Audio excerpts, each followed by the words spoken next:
guys! Welcome back to my channel. So for today's vlog, syempre, wala tayong gagawin ngayon kundi magkwentuhan, kumain at magpaganda. So ayan guys, pinapakita ko sa inyo isa-isa ko ano nga bang kakainin ko for today. So ayan guys, meron akong Liberty luncheon meat, kanin, coffee at syempre, VCAT. Yes guys, tama ang narinig nyo. Almusal ko VCAT. Kasama siya. Actually guys, even nung nasa Dubai pa ako nun, pag kumakain ako ng rice and egg or something na pang almusal, meron talaga akong chips. Dati, ang kinakain ko guys na chips na kasama is Lay's. Kaso nga lang guys, syempre medyo hindi tayo ganun ka LL sa buhay. So, magbibigat na muna tayo. Before, I used to eat talaga, it was Lay's Max. So, ito ngayon, halos parehas lang naman din sila. At gusto ko nga guys, yung medyo maanghang-anghang pag nagbe-breakfast ako. Well guys, ngayon is Friday, so tomorrow is Saturday. Hindi kami uuwi ng Olongapo ni Rain. Dito muna kami kasi magre-review siya dahil exam niya ngayong coming Monday and Tuesday. So, kailangan niya mag-review. And guys, update lang ha. So, I resigned already. Until February na lang ako dito sa law office. But the good thing guys, pagbalik ko ng Olongapo, may work na kaagad ako. Diba? Praise God. As in, after nang mawalan ako na umalis ako dito sa law office, magkakaroon na kaagad ako ng trabaho. Diba guys, hindi talaga ako pinapabayaan ni Lord. Napaka-thankful dahil ko pa rin po dahil sa dami ng blessings na nare-receive ko.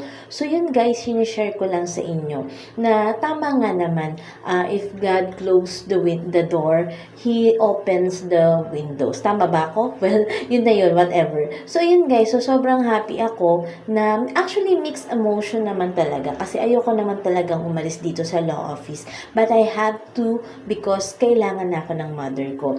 But the good thing is, I have work na mabalikan na talaga sa Olongapo. So guys, alam ko namang iba sa inyo, alam niyo na kung saan ako babalik na work. Pero saka ko na ipapakita kasi doon naman talaga ako laging nagwo-work every time na bumabalik ako from abroad. So ayan guys, ang dami ko nang nakwento, diba? At ang dami ko na rin nakain.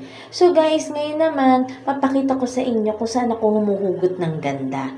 Ito guys, I'm using a powder, a Maybelline powder. Actually guys, hindi to sponsored Maybelline Bekenemen. Ayan, Maybelline Poreless powder na talaga naman pag ginamit mo siya, matatakpan yung mga scars, matatakpan yung mga what you call that, yung mga pores mo, liliit siya. I mean, hindi siya liliit, pero matatakpan lang siya. Hindi na siya ganun ka-visible. So, maganda siya because it's also a matte powder. Hindi mo, so talagang 48 hours siyang nandyan sa mukha mo as long as hindi mo naman binabasa or something. I'm not saying na ano siya ha, na waterproof siya.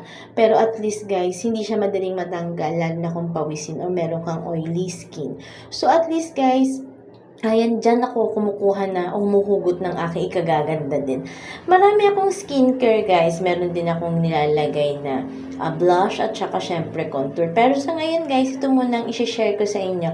Ang aking Maybelline Powder Matte. So again guys, see you on my next vlog. Don't forget to subscribe, like, and share my video.